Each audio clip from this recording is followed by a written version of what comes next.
Anytime I hear a Democrat talk about economics,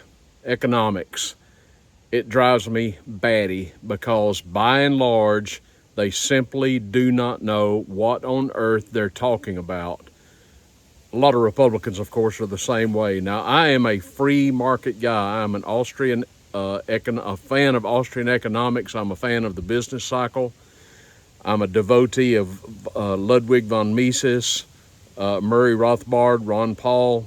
I come from that school of thought. I believe in the free markets, the free rates of exchange. If you have a product that I want, you and I can meet in a private transaction and work out a deal. You have a car that I want to buy. You want $10,000 for your car. I want your car. I say no. I'll give you $8,000 for your car. You say no. I want $10,000, and we negotiate, and maybe we agree on a price of $9,000. I get what I want, which is the car. You get what you want, which is my money. And that is the free market in action. That's basic economics, right? It's a transaction between two private individuals. And did you notice who was not involved in that transaction? Big brother, government. It was just you and me working out a deal for goods and or services. It's as simple as that, and that can happen up the chain, up the level. There never needs to be the intrusion of government into the equation. All they do is muddy the waters. All they do is see an opportunity where they can get money for the federal government via taxation. Now, I am not one of these anti-tax nuts. I do believe taxes are legitimate. I am not one of these who say that taxation is theft. I don't say that. I did say that at one time. I don't believe it's right. By the way, tomorrow's the big game, Georgia, Alabama. Go Dogs. So I do believe it is legitimate to pay taxes for government services. The roads around my house are in shambles. So, my tax dollars that I spend in property taxes and sales taxes and income taxes are not being very well allocated, in my opinion. Not to get down a rabbit trail, but I also believe that people who do not have children in government indoctrination centers, a la government schools, should not be forced to pay taxes or to pay school taxes. I just don't believe that. I don't believe you need to be sending your kids to these government indoctrination centers anyway, but that's another story for another video. But back to economics. It really gripes me to hear any politician try and school Americans, particularly Democrats, on matters of economics because they are largely, utterly ignorant of basic economics. You talk about people who have occupied the Oval Office from the Democratic ticket in recent history, people like Bill Clinton, people like Barack Hussein Obama, people like Joe Biden, people like Kamala Harris, who is one step away from it. These are people who have zero real-world experience in the marketplace. You're talking about people who never met a payroll, never started a business, never in some cases had a job, for heaven's sakes. And these are the people who are going to school us on economics. It drives me buggy. And this is why, because they don't have any common sense when it comes to economics.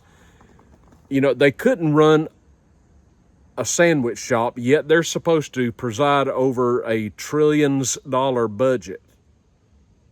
And we're supposed to believe they know what they're doing. They don't know what they're doing. And I'm going to cite for you an example here in just a moment. Because the standard answer for any Democrat, folks, that's in Washington, D.C., is that the government is supreme, the government is God, the government is the source of all things for all people. The government is the entity we must look to for our provisions, for our housing, for our groceries, for everything must be given to us by Mother Government. And how does this happen? It happens via taxation. This is why, in the mind of a Democrat, the only way out of any economic distress is to raise taxes. That is all these people know how to do. Carter did it. Clinton did it. Obama did it. Biden did it. Harris will do it. She has already vowed to do it, and I'm going to talk about that in just a moment. Now, in all fairness, Republicans do it as well. They are not exempt from this little exercise today. You may recall it was George Bush Sr., who famously declared before his first election, "Read my lips, no new taxes." That was, of course, a lie. He did raise taxes, and he got fired for it, and he should have gotten fired for it. I don't abide liars. I have zero tolerance for liars, and I mean that. Don't lie to me. Don't lie to me. And to their credit, Democrats don't lie. They say they're going to raise taxes, and they do. That's one thing they're never going to lie about. You can always count on them to raise taxes. In a recent interview on CNBC, now, of course, I wouldn't be found watching CNBC, but I found this clip on YouTube that I want to share with you. I'm not sharing the clip. I'm just going to share the essence of the interview. This interviewer was asking Kamala Harris what she would do in a given situation for communities, that the citizens of a community would have affordable housing, and, they'd be able to afford the basic necessities of life, gas and heating oil and groceries and what have you.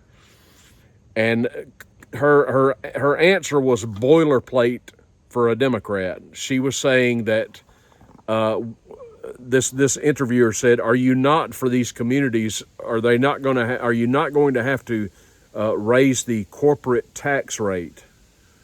And of course, this is like throwing red meat to a German shepherd when you're talking about raising taxes, talking to a Democrat. And Harris pounced on this quickly, and she said, "Of course we're going to have to raise the corporate tax rates." And she went on to say, because corporations have got, I hate this phrase, she said, because corporations have got to pay their fair share. That's right, ladies and gentlemen. These evil, greedy corporations have got to pay their fair share, just like you. All you people in America watching me right now, you people watching me in America right now, you evil, likely white, rich people that are watching me right now, you people that hold jobs and make money, you've got to pay your fair share, don't you know? What exactly is your fair share? What would you say your fair share is? I never allowed my children to use the F word when I was raising them. Anybody know what I'm talking about? Don't use the F word with me, sweetheart. What is the F word? The F word is fair. My children knew better than to say to me, "Daddy, that's not fair." Life ain't fair. Get used to it. Learn that. Life is not fair. I don't know what fair means. I never use fair. I could say, it's not fair that I have to get up at 2:30 in the morning to go to work every day and earn a living. That's just not fair. It's just not fair that I have to pay $150 or $200 a week for groceries. It's just not fair. Life isn't fair. And apparently I'm not paying my fair share. This is a kindergarten word being used by the vice president. Evil corporations have got to pay their fair share, like they're not paying enough already. I got a dirty little secret, and those of you, the people that watch my channel are thoughtful people. They have something going on upstairs, so I'm sure that all of you already understand what I'm about to tell you. Just in case there's somebody out there watching that doesn't know this, I'll go ahead and share it with you. I got a little secret to tell you. Corporations don't pay taxes. You follow me? Now, most of you watching me understand what I mean by that, to the point that I'm not going to bother explaining it. Just do the math, folks. It's simple. Corporations do not pay taxes. Do you understand that? Do you understand how this works? When Kamala Harris says corporations have got to be made to pay their fair share, what is she really saying? She's really saying that we're not taxing people enough, and that in order to fund all these government services, why you're going to have to send even more money to the federal government. What a wicked game this is. Why do I need to send money to the federal government to benefit me or to benefit anybody else for that matter? You know, in all of my 63 years, I have never taken one red cent from the government. Insofar as, you know, these EBT cards and welfare benefits and housing, and I never expected the government to pay my cable bill or my power bill. They never have. I don't even know where you go to get this kind of stuff. I pay taxes every year. I have all my working life. I've had a job ever since I was a teenager, and every year I've paid taxes. And as I've said on my channel before, the only thing I ask from the government is for them to defend the coast, borders, and airspace and punish criminals. That's all I want. That's all I ask. That is all I ask. And if I'm going to pay you taxes, if you could take care of the roads, that would be nice. But that's all I ask. I ask a very simple thing. It's funny, it's ironic that I'm not even getting that. But I'm not asking you to feed me. I'm not asking you to house me. I'm not asking you to pay my cable TV bill or my power bill or my retirement. I'm not asking for anything other than for you to leave me alone. So what exactly is my fair share? What is this elusive term? How do you define fairness? What is fairness? What is a rich person to a Democrat? Is a rich person, is that a millionaire? Somebody's got $1 million? Or is it $1 billion?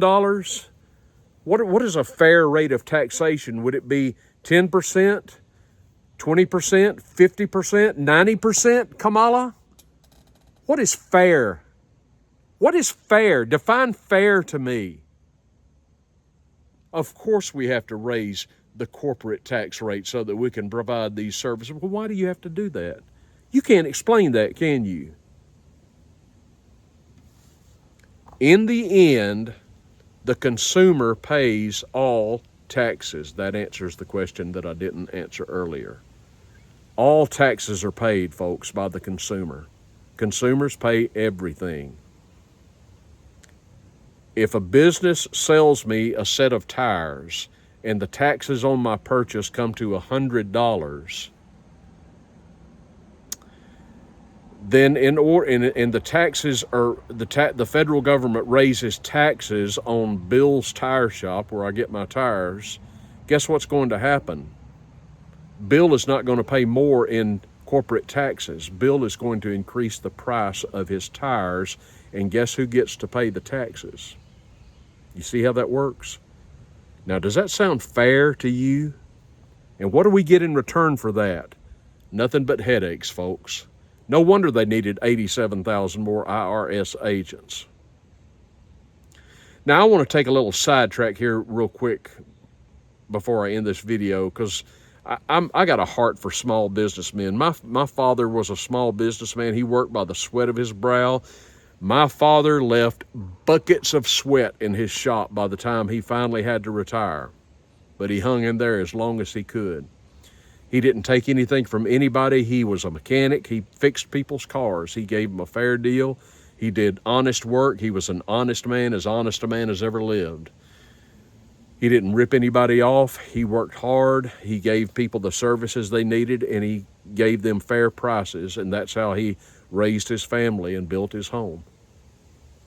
He was a small businessman. He was always a small businessman, and my heart is with anybody that wants to start a business. How can the government help you in starting your small business? By staying out of your way, that's how. By leaving you alone, that's how. If you want to muck up a business, get the government involved. So I'm for the small businessman and the small businesswoman and small companies that want to grow. I love to see companies grow. That's great. That's the lifeblood of our economy, is businesses that grow, and they provide goods and services to the public, and in so doing, they create jobs. We shouldn't demonize people who do this. We should not refer to them as the evil rich. We shouldn't be looking for ways to tax them. I cannot afford to purchase a jet. You know, if I won the lottery, I wouldn't change my life too much. I wouldn't live in a mansion, or I wouldn't be buying Ferraris. If I had one extravagant thing I'd want to buy, it might be a jet. I could dig owning my own jet. I admit that. A Gulfstream jet. Those things, the one I like is the one Rush Limbaugh bought. That thing cost about $60 million, and God bless that man when he did it. If you ever get enough money in your life that you can buy a jet, I won't be envious of you. I won't be jealous of you. I will pat you on the back and say, good job, buddy. Good for you. Good for you. Democrats demonize this. Democrats demonize success. But you know what happens if you had access to 60, let's say you had hundreds of millions of dollars of net worth, and you chose to spend $60 or so million to buy your own jet. Good for you. I wouldn't demonize you. I would congratulate you, because you know what you just did? You not only bought the product that you wanted, but you just created some good, high-paying jobs. Maybe you want a yacht. That's great. Go buy your yacht. You just created jobs. You just helped the economy to move forward. That's how it works. When you spend your money in the marketplace, you're creating jobs and you're driving the economy. And all Democrats know how to do is muck that all up, because their answer for everything is more taxation, more taxation. Now, this is unrelated, but it's on my mind. As Karine Jean-Pierre would say, it's top of mind, and I want to get it off my chest, so bear with me. I saw this video on X. Follow me on X if you're on X, Twitter, TrailerTrashtim. I'm there. It'd be great. I'm over there as well. I saw this girl. She made a short video. I think she was a girl. This girl had like a body full of tattoos. Her whole face was tattooed. She had bolts all in her face, in her mouth, her nose, a ring, a hoop in her nose. And this girl was bemoaning the fact that she applied for a job at I think it was Bed Bath & Beyond, or one of these store, like, I think they went out of business, actually. Thank you, Joe Biden. But it was a store like that, one of these frou-frou stores like you see in the mall or something like that. Bath and Body Works, perhaps. And she got a call back after her interview from the manager of the store saying that they were going to fill the position with someone else. And this girl was all upset, and she took to Twitter to talk about, why on earth wouldn't they hire me? I'm fully qualified. I know how to operate a cash register. And I'm sitting here looking at this video going, you don't really know why you didn't get the job? Now, let me ask you a very simple, fundamental question. Let's say you decide to start your small business. Let's say you're going to open up a pizza joint. Well, what do you do to have a successful pizza joint? Well, it all starts with your product. You want to make the best pizza in town. You want to get some good reviews on your pizza. You want to go and hand out flyers and say, hey, I got my new pizza joint in town. Love to have you come by. Maybe you want to give out some samples. You want to hire some staff and people who know how to cook pizzas and know how to wait on their customers and treat the customers right. They know how to handle transactions and things of that nature. And this girl comes into your pizza joint one day that you're trying to build. You're trying to build a successful business, and she applies for a job. Now, let me ask you a question. Why did you start your small business? Why did you start your pizza joint? It's very simple, is it not? To make money. Why do you think businesses are in business? Why do corporations exist? For one reason. To make money, right? Duh. To make money. Businesses exist to make money, to turn a profit.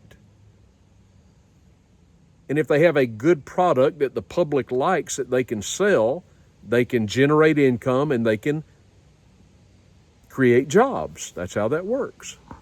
And this girl comes into your pizza joint one day and she wants you to hire her.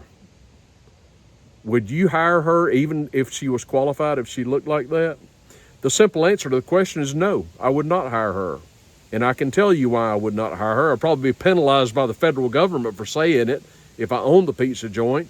But you're talking about having somebody at your cash register who is representing your business, is the face of your business. Is that who you want interacting with your customers? I think not. And that this poor, misguided soul can't understand that is beyond me. And unfortunately, she scarred herself for life. I'm not a fan of tattoos, by the way, and I'm not a fan of hardware in your head and things of that nature. I mean, whatever happened to Mary Kay, for heaven's sakes? Anyway, I'm taxed to the hilt. You probably are as well. I'm just tired of the standard boilerplate answer from every Democrat. The answer for everything that ails us to the Democratic mind is more taxation. Tax them more. Raise the corporate rates. Tax those evil, greedy, rich corporations. It's never government that's evil. It's never government that's greedy. It's never government that's wrong. It's never government that needs to be cut. It's never government that needs to be curtailed. How much is enough? When do you get your house in order? How about these politicians that come into office with modest means, and years later they are multi-millionaires? Hello, Nancy Pelosi. Hello, insider trading. How does that happen? How come you Democrats aren't saying anything about that? These people shouldn't be allowed in the stock market. They shouldn't be allowed anywhere near it, but I digress. Lord, please let this rank amateur be gone from us very soon. This is one redeeming quality of Donald Trump. The man knows how to build a business. He knows how to create jobs. He knows how to make a payroll. And for that, he should be lauded, not demonized as one of the evil rich. God bless Donald Trump for the money he's got. God bless anybody who prospers and has wealth. Don't demonize people because they have means and money and nice homes and nice cars. That's the American dream, is it not? If my neighbor has more than I do, I should congratulate him, not be jealous of him, not be envious of him. That's my rant. Talk to me down below. Want to hear from you.